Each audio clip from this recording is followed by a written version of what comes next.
Hello teacher, today I'm going to present video projects number 8 and 9. So the first video project is about family trends. So first I'm going to answer to this following question, which says, what are some examples of how the elderly are being cared for in the country you chose to research? So in this case I've chosen about elderly care in Japan.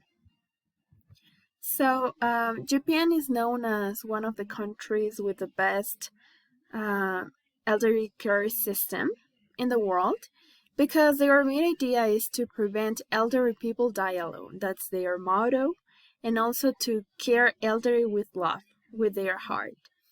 So there are three examples of how Japanese people take care of elderly people.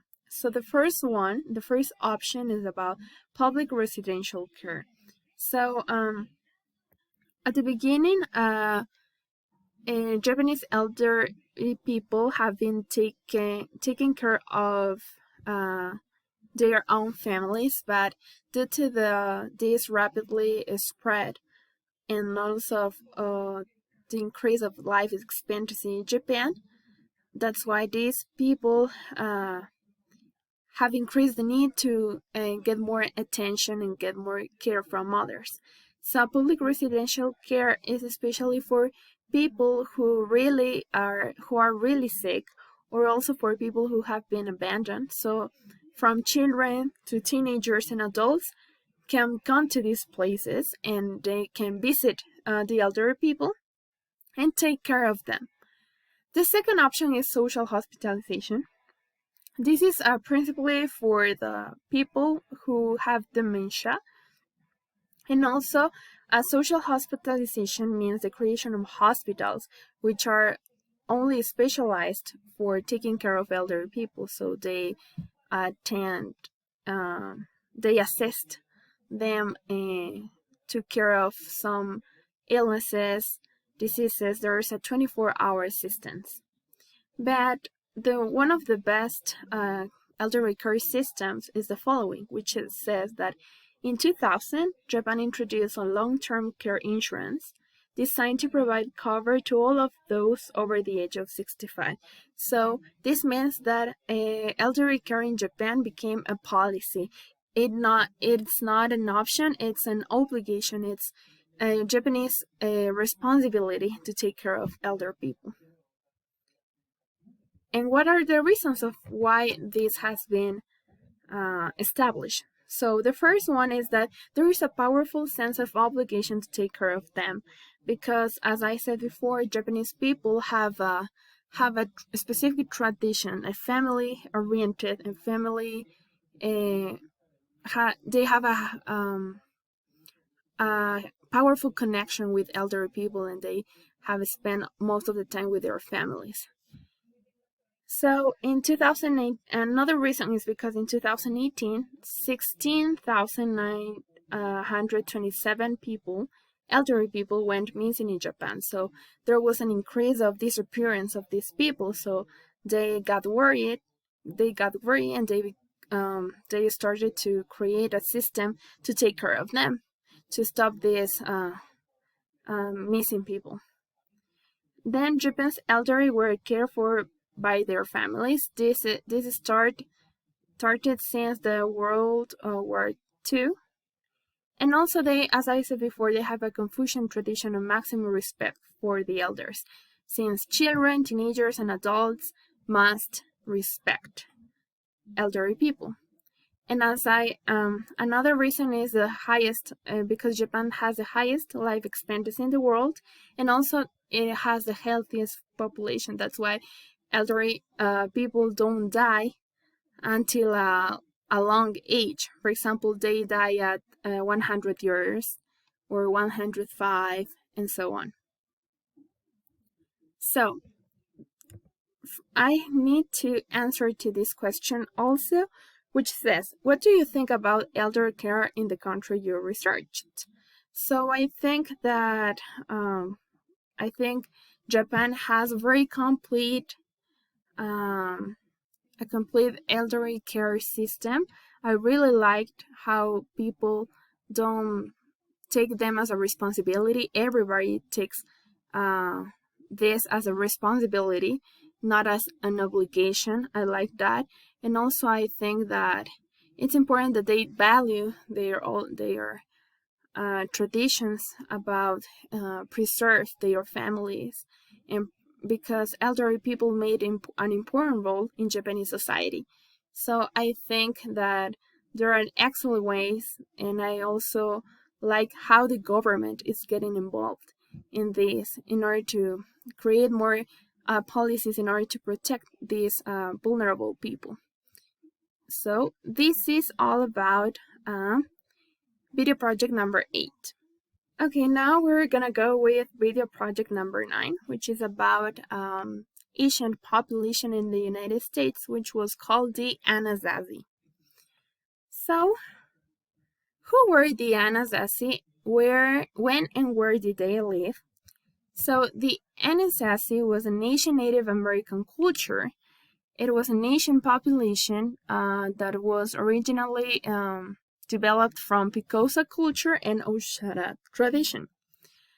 Also, these Anasazi people are known as Ancestral Puebloans, and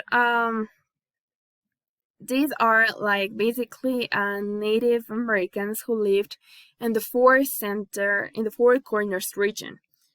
What does it mean? It means that they live in what is nowadays known as the southeastern Utah, northeastern Arizona, northwestern New Mexico, and southwestern Colorado. Okay, so these people used to live in small family pit houses. As you can see in this picture, this is an example of a pit house. And also they used to live in house clans and pueblos. It means that there were like a largest population of people who lived together. It means that they used to share their dwellings in order to live. That's why they were known as pueblos or also puebloans.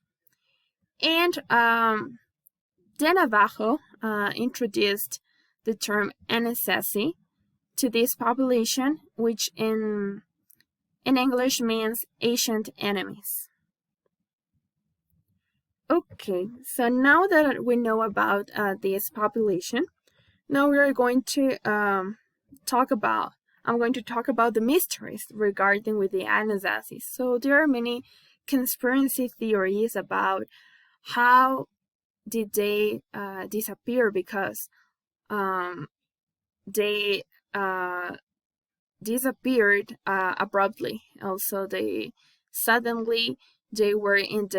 were not in that place anymore.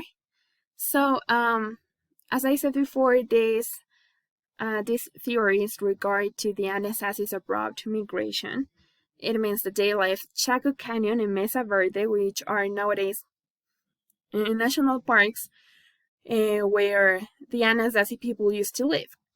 So I'm going to explain 3 important theories about it, about how did they, what and why did they left this place. So the first theory is about the Great Drought. So due to this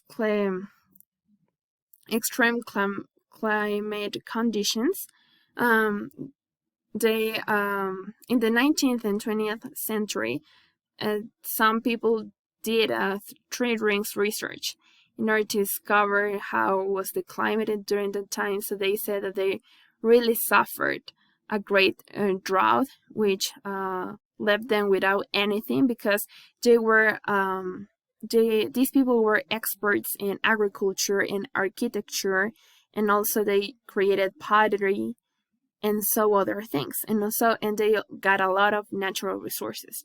But due to this drought, it basically became a desert.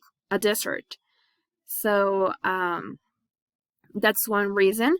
But after this trade rings research, some experts have said that there was a little ice age during this time. So it means that this place became icy, and people couldn't support this extreme climate condition. That's why apparently they moved to the south, which means they moved basically to Texas, but it's nothing has been proved till nowadays. The second theory is about warfare.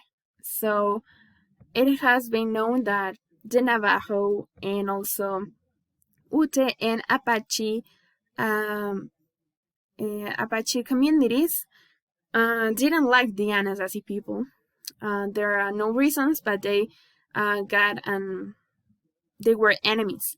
So that's why the second theory says that Anasazi groups destroyed their homes and ceremonial structures because they have been attacked by these new inhabitants, which are Ute, Navajo, and Apache.